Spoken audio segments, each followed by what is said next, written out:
ഇതിനായിട്ട് ഞാൻ 1800-ൻ്റെ ചിക്കനായിട്ട് എടുത്തിരിക്കുന്നത്. ഇതുപോലെ വലിയ കഷ്ണങ്ങളായിട്ട് മുറിച്ചിട്ടുണ്ട്.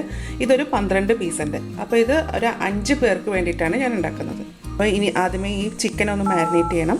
അതിനായിട്ട് 1/2 ടീസ്പൂൺ മഞ്ഞൾപ്പൊടി, 1 ടീസ്പൂൺ കുരുമുളക് പൊടി, 1 ടീസ്പൂൺ മുളക് പൊടി, ഉപ്പ്, ഒരു പകുതി ചെറുനാരങ്ങയുടെ നീര്. ഇതൊരു വലിയ ചെറുനാരങ്ങയാണ്, അപ്പോൾ അതിൻ്റെ നീര് ഫുള്ളായിട്ട് തന്നെ ഇതിലേക്ക് ഒഴിക്കാം. ഇനി ഇതൊന്നും നന്നായിട്ടൊന്ന് മിക്സ് ചെയ്തതിന് ശേഷം ഇതിലേക്ക് ചിക്കനൊക്കെ ഇട്ടിട്ട് ഒന്ന് മാരിനേറ്റ് ചെയ്തെടുക്കാം. അപ്പോൾ ഞാൻ ചിക്കൻ കഴുകി എടുത്തിട്ടുണ്ട്, അത് ഇതിലേക്ക് ഇട്ട് കൊടുക്കാം. ഇതിലേക്ക് വെള്ളമൊന്നും വീഴാത്ത രീതിയിൽ ചിക്കൻ പീസ് ഇട്ട് കൊടുക്കാം. അതിനുശേഷം ഇതൊന്ന് നന്നായിട്ടൊന്ന് പരട്ടിയെടുക്കണം. ഇതുപോലെ നന്നായി പരട്ടിയതിന് ശേഷം ഇത് 1 മണിക്കൂർ നേരത്തേക്ക് മാറ്റി വെക്കാം. ഇനി ഞാൻ ഇതിലേക്ക് എടുക്കുന്നത് കൈമ റൈസാണ്. മലബാർ ബിരിയാണിക്ക് കൈമ റൈസാണ് യൂസ് ചെയ്യുന്നത് കേട്ടോ. അപ്പോൾ ഇതുപോലെ നല്ല കുഞ്ഞി അരിയായിരിക്കും, അതുപോലെ നല്ല മണവുമാണ് ഇതിന്. ഞാൻ ഇതുപോലെ ഒരു ഗ്ലാസ്സിൽ 4 ഗ്ലാസ്സാണ് എടുക്കുന്നത്. ഇത് 250 ml ആണ്. അപ്പോൾ അരി എടുക്കുന്നത് എങ്ങനെയാണെന്ന് കാണിച്ചു തരാം. ഗ്ലാസ്സിൽ ഇതുപോലെ ഇങ്ങനെ നികത്തിയാണ് എടുക്കേണ്ടത്. ഇതുപോലെ ഇങ്ങനെ വടിച്ചെടുക്കാം. അപ്പോൾ നമ്മൾ ചോറുണ്ടാക്കുന്നത് വെള്ളം വറ്റിച്ചിട്ടാണ്. അപ്പോൾ ഇതുപോലെയാണ് എടുത്തിരിക്കുന്നത്. അപ്പോൾ ഇത് കൂട്ട് 4 ഗ്ലാസ് വേണം നമുക്ക്.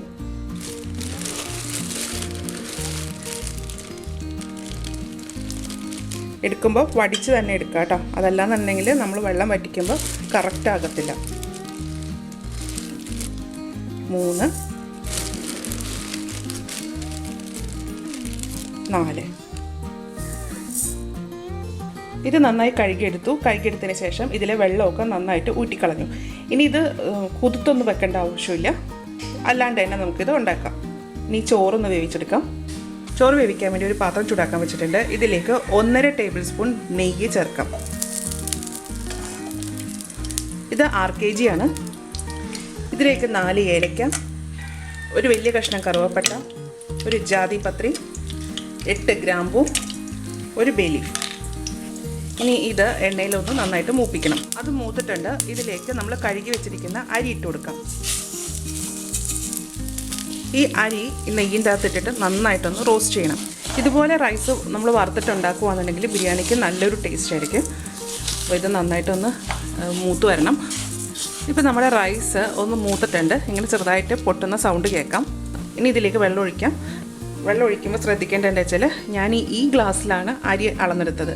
അപ്പോൾ ഈ ഗ്ലാസ്സിൽ തന്നെ വേണം വെള്ളം എടുക്കാനായിട്ട്. ഇതുപോലെ നികത്തി വെള്ളം എടുത്തിട്ടുണ്ട്.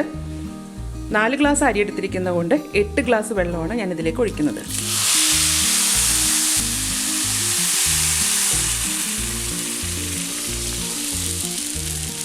ഇതിലേക്ക് പകുതി ചെറുനാരങ്ങ പിഴിഞ്ഞൊഴിക്കാം. ഇത് അരി തമ്മിൽ ഒട്ടിപ്പിടിക്കാതിരിക്കാൻ വേണ്ടിയിട്ടാണ്. റൈസിന് ആവശ്യമുള്ള ഉപ്പ്, ഇത് നന്നായിട്ടൊന്ന് മിക്സ് ചെയ്തെടുക്കാം. ഇനി നമ്മളിപ്പോൾ ഒഴിച്ചിരിക്കുന്ന വെള്ളം ഒന്ന് തിളയ്ക്കണം. അപ്പോൾ ഞാൻ ഒഴിച്ചിരിക്കുന്നത് പച്ചവെള്ളമാണ്, ചൂടുവെള്ളമൊന്നുമല്ല. വെള്ളം തിളയ്ക്കുന്നത് വരെ സ്റ്റൗവിൻ്റെ ഫ്ലെയിം നല്ല ഹൈ ആയിട്ട് തന്നെ വെക്കുക. ഇതിലെ വെള്ളം ഒന്ന് തിളച്ചിട്ടുണ്ട്. ഇനി ഇത് അടച്ചു വെച്ചിട്ട് ഫ്ലെയിം എത്രത്തോളം ചെറുതാക്കാവോ അത്രയും ചെറുതാക്കിയിട്ട് ഈ വെള്ളം വറ്റിച്ച് തന്നെ എടുക്കണം. അപ്പോൾ നമ്മുടെ റൈസിൻ്റെ അകത്ത് വെള്ളം വറ്റിയെന്ന് തോന്നുന്നു, നോക്കാം.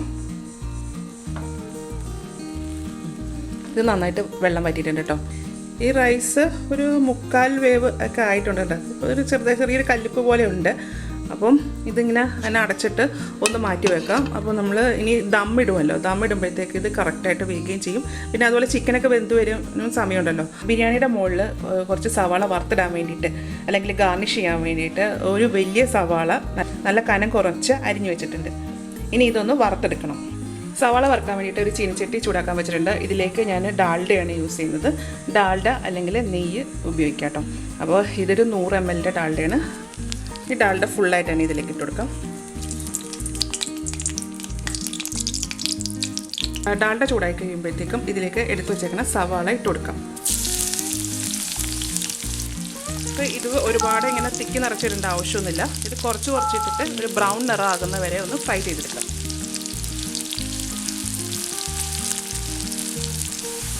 ഇതൊരു ബ്രൗൺ നിറം ആയിട്ടുണ്ട് കേട്ടോ. ഒരുപാട് ബ്രൗൺ നിറം ആയി കഴിഞ്ഞാൽ ഇത് ഭയങ്കര കരിഞ്ഞ ചുവയായിരിക്കും. അത് നമുക്ക് എണ്ണയിൽ നിന്ന് മാറ്റാം. ഇനി ഇത് നമ്മൾ മാറ്റി വെക്കുമ്പോൾ തന്നെ അത് ആ ചൂടിൽ തന്നെ കിടന്നിട്ട് ഇത് ഒന്നും കൂടെ മൂത്ത് വരും. ഈ ഒരു മുക്കൽ മതി. ഇത് മാറ്റാം. ഇതിലേക്ക് ബാക്കി സവാളയും കൂടി ഇടാം. രണ്ടാമതിട്ട സവാളയും മൂത്ത് തുടങ്ങിയിട്ടുണ്ട്. ഇതിലേക്ക് നമുക്ക് കുറച്ച് കറിവേപ്പില ഇച്ചിരി അധികം ചേർക്കണം. ഇത് മലബാർ ബിരിയാണിക്ക് സാധാരണ കറിവേപ്പില ചേർക്കാറുണ്ട്. അതും കൂടെ എണ്ണയിലൊന്ന് ഫ്രൈ ചെയ്തെടുക്കാം. ഇപ്പോൾ ഇതാ സവാളയും കറിവേപ്പിലയൊക്കെ മൂത്തു ചെറിയ ബ്രൗൺ നിറയായി. ഇതിലേക്ക് ഒരു 30 കശുവണ്ടി ഞാൻ രണ്ടായിട്ട് പൊട്ടിച്ചതാണ്. ഇതിനൊന്നും അളവൊന്നുമില്ല, അത് നമുക്ക് ഇഷ്ടമുള്ള അനുസരിച്ച് ചേർക്കാം കേട്ടോ. കശുവണ്ടി ഒന്നൊരു ബ്രൗൺ നിറാകണം. ഇളക്കിക്കൊണ്ട് തന്നെ ഇരിക്കണം. അതല്ലാന്നുണ്ടെങ്കിൽ ഇതിപ്പോൾ സവാളയും കറിവേപ്പിലയൊക്കെ മൂത്തതല്ലേ, അപ്പോൾ നമ്മൾ ഇളക്കിയില്ല എന്നുണ്ടെങ്കിൽ ഇത് പെട്ടെന്ന് തന്നെ കരിഞ്ഞു പോകും. ഇത് കശുവണ്ടി ബ്രൗൺ നിറായിട്ടുണ്ട്. ഇതിലേക്ക് കുറച്ച് മുന്തിരി, ഇത് ഞാനിവിടെ ഉണ്ടാക്കിയ മുന്തിരി തന്നെയാണ് കേട്ടോ. ഇനി ഇതെല്ലാം ഒന്ന് മൂത്ത് വരണം. ഈ മുന്തിരിയും ഒന്ന് മൂത്തിട്ടുണ്ട്. ഇത് ബോൾ പോലെയായി. ഇനി ഇത് എണ്ണയിൽ കോരിയെടുക്കാം.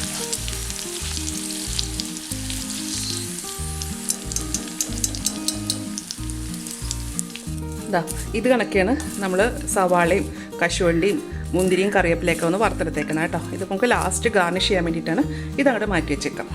ചിക്കന് വേണ്ടിയിട്ട് കുറച്ച് ഇഞ്ചി വെളുത്തുള്ളി പേസ്റ്റ് ഉണ്ടാക്കണം. അതിനായിട്ട് 2 തുടം വെളുത്തുള്ളി, അതൊരു 30 എണ്ണം ഉണ്ട് കേട്ടോ. അതുപോലെ വലിയ കഷ്ണം ഇഞ്ചി. ഇത് രണ്ടും കൂടെ മിക്സിയുടെ ജാറിലോട്ട് ഇട്ടിട്ട് ഒന്ന് ചതച്ചെടുക്കണം. ഇതുപോലെ നന്നായിട്ട് ചതച്ചെടുത്തിട്ടുണ്ട്. ബിരിയാണി ഉണ്ടാക്കാൻ വേണ്ടിയിട്ട് ഒരു പാത്രം ചൂടാക്കാൻ വെച്ചിട്ടുണ്ട്. ഇതിലേക്ക് ചിക്കനാണ് നമ്മൾ ആദ്യം ഉണ്ടാക്കാൻ പോകുന്നത് കേട്ടോ. അപ്പോൾ അതിന് ചിക്കൻ വേവിക്കാൻ വേണ്ടിയിട്ട് വെളിച്ചെണ്ണയാണ് യൂസ് ചെയ്യുന്നത്. ഇതിലേക്ക് ഒരു 1 2 3 4 ടേബിൾ സ്പൂൺ വെളിച്ചെണ്ണയാണ് ഇതിൻ്റെ അകത്തേക്ക് ഒഴിച്ചേക്കുന്നത്. വെളിച്ചെണ്ണയോ അല്ലെങ്കിൽ നെയ്യോ ചേർക്കാം കേട്ടോ. അപ്പോൾ നെയ്യ് ചേർക്കുമ്പോൾ നമുക്ക് ഇങ്ങനത്തെ ബിരിയാണി കഴിക്കുമ്പോൾ ഭയങ്കര മട്ടിപ്പായിരിക്കും. വെളിച്ചെണ്ണ ആകുമ്പോഴത്തേക്ക് ആ ഒരു പ്രശ്നം ഉണ്ടാകത്തില്ല. വെളിച്ചെണ്ണ ചൂടായി കഴിയുമ്പോൾ ഒരു മീഡിയം വലിപ്പത്തിലുള്ള കറുവപ്പട്ട, 4 ഏലക്ക, ഗ്രാമ്പു ഒരു 6 എണ്ണം, ഒരു ബേ ലീഫ്, ഇച്ചിരി കറിവേപ്പില.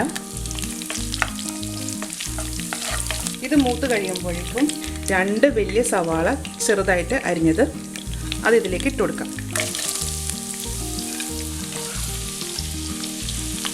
ഇതിലേക്ക് ചതച്ച് വെച്ചിരിക്കുന്ന ഇഞ്ചി വെളുത്തുള്ളി, 2 തക്കാളി വലുതാക്കി അരിഞ്ഞത്, ഒരു പിടി മല്ലിയില അത് കുഞ്ഞിതായിട്ട് അരിഞ്ഞത്, കുറച്ച് പുതിന ഇല. ഇതെല്ലാം കൂടെ ഒന്ന് മിക്സ് ചെയ്ത് കൊടുക്കാം.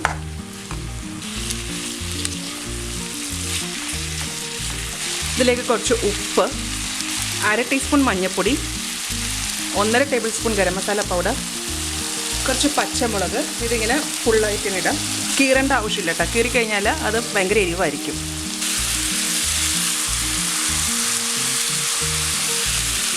ഇങ്ങനത്തെ ബിരിയാണി അധികം സ്പൈസി ആയിരിക്കത്തില്ല. അതുകൊണ്ടാണ് പച്ചമുളക് ഇങ്ങനെ മുഴുവനോട് കൂടെ തന്നെ ഇട്ടേക്കുന്നത്.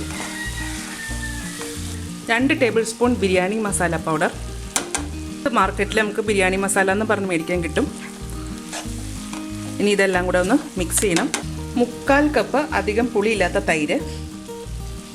ഇനി ഇതെല്ലാം കൂടെ യോജിപ്പിച്ചതിന് ശേഷം ഇനി ഇതിലേക്ക് മസാല പറ്റി വെച്ചിരിക്കുന്ന ചിക്കൻ പീസസ് ഇട്ട് കൊടുക്കാം. ഇനി ഇതെല്ലാം കൂടെ ഒന്ന് യോജിപ്പിച്ച് കൊടുക്കാം. ഇങ്ങനത്തെ ബിരിയാണിക്ക് അധികം മസാലയൊന്നും വേണ്ട, അധികം എരിവൊന്നും ഉണ്ടാകത്തില്ല കേട്ടോ. ഇനി ഈ ചിക്കൻ നന്നായിട്ടൊന്ന് വെന്ത് വരണം. ഇതിൻ്റെ മുകളിലേക്ക് 1 ടേബിൾ സ്പൂണോളം നമ്മൾ സവാള വറുത്ത എണ്ണയുണ്ടല്ലോ, ഡാൽഡ, അത് ഒഴിച്ചു കൊടുക്കാം. 1 ടേബിൾ സ്പൂൺ മതി കേട്ടോ. അതിനുശേഷം ഇത് അടച്ചു വെച്ചിട്ട് തന്നെ വേവിക്കാം. ഇത് ഇടയ്ക്കിടയ്ക്ക് ഒന്ന് ഇളക്കി കൊടുത്തുകൊണ്ടിരിക്കണം. അതല്ലാന്നുണ്ടെങ്കിൽ ഇത് അടുക്കി പിടിക്കും. ഇപ്പോൾ നമ്മുടെ ചിക്കൻ നന്നായിട്ട് വെന്തിട്ടുണ്ട് കേട്ടോ. ഇനി സ്റ്റൗ ഓഫ് ചെയ്യാം. ഈ ഗ്രേവി ഉണ്ടെങ്കിൽ കുഴപ്പമൊന്നുമില്ല. ഇത് നമുക്ക് റൈസിലേക്ക് നമുക്ക് ഒഴിക്കാം.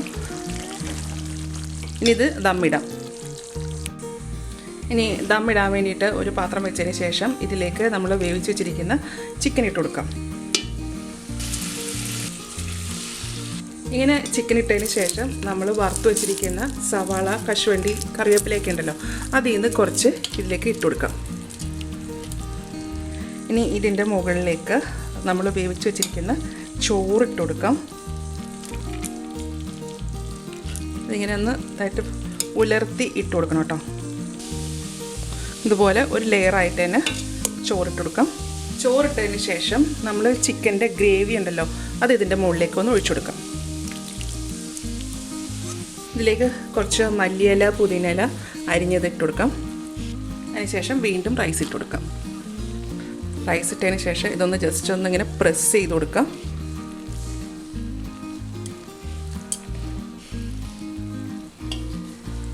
ഇതിൻ്റെ മുകളിലേക്ക് ബാക്കിയുള്ള മല്ലിയിലയും പുതിനയിലയും കൂടെ ഇട്ട് കൊടുക്കാം. സവാള മുന്തിരിയൊക്കെ വറുത്തത് അത് വിടാം.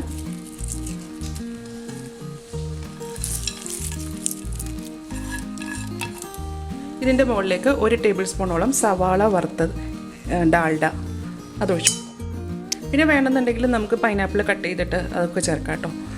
എൻ്റെ കയ്യിൽ അതില്ല, അതുകൊണ്ട് ഞാനത് ചേർക്കുന്നില്ല. ഇനി ഇതിങ്ങനെ ക്ലോസ് ചെയ്തിട്ട് ഒരു 15 മിനിറ്റ് നേരത്തേക്ക് ദം ഇട്ട് വെക്കാം. അപ്പോഴത്തേക്ക് നമ്മളിപ്പോൾ ചേർത്തിരിക്കുന്ന ആ മസാല എല്ലാം ആ റൈസിൽ പിടിക്കും. 15 മിനിറ്റ് കഴിഞ്ഞതിന് ശേഷം സ്റ്റൗ ഓഫ് ചെയ്യുക. സ്റ്റൗ ഓഫ് ചെയ്ത ശേഷം ഇത് ഉടനെ തുറക്കാൻ പാടില്ല. ഒരു 10 മിനിറ്റ് നേരത്തേക്ക് ഇതിങ്ങനെ തന്നെ ഇരുന്നോട്ടെ കേട്ടോ. എന്നാ വെച്ച് കഴിഞ്ഞാൽ ഇപ്പോൾ നല്ല ചൂടായിട്ടിരിക്കുമായിരിക്കും. നമ്മൾ തുറന്ന് കഴിയുമ്പോഴത്തേക്ക് അതിൻ്റെ ആ ഫ്ലേവർ എല്ലാം പെട്ടെന്ന് തന്നെ അങ്ങ് പോകും. ഒരു 10 മിനിറ്റ് കഴിഞ്ഞിട്ട് നമുക്കിത് ഓപ്പൺ ആക്കിയിട്ട് സെർവ് ചെയ്ത് വെച്ചാൽ മതി. ഇപ്പോൾ ഒരു 10 മിനിറ്റ് കഴിഞ്ഞിട്ടുണ്ട് കേട്ടോ. അതിന് നമുക്ക് സെർവ് ചെയ്യാം. അപ്പോൾ ഞാനിത് ഒരു ബൗളിലേക്കാണ് എടുക്കുന്നത്. ഇതുപോലൊരു ബൗളെടുത്തിട്ട് അതിലേക്ക് ഈ കശുവണ്ടി മുന്തിരി ഒക്കെ ഉള്ള ഭാഗമുണ്ടല്ലോ അത് കുറച്ച് ഇതിൻ്റെ അടിയിലേക്ക് ഇട്ട് കൊടുക്കാം. ഇത് ഇട്ടതിന് ശേഷം ഇതിൻ്റെ മുകളിലേക്ക് കുറച്ച് റൈസ് ഇട്ട് കൊടുക്കാം. ചിക്കൻ പീസ് വെക്കാം. അതിനുശേഷം ഇതിൻ്റെ മുകളിലേക്ക് റൈസ് ഇട്ട് കൊടുക്കാം.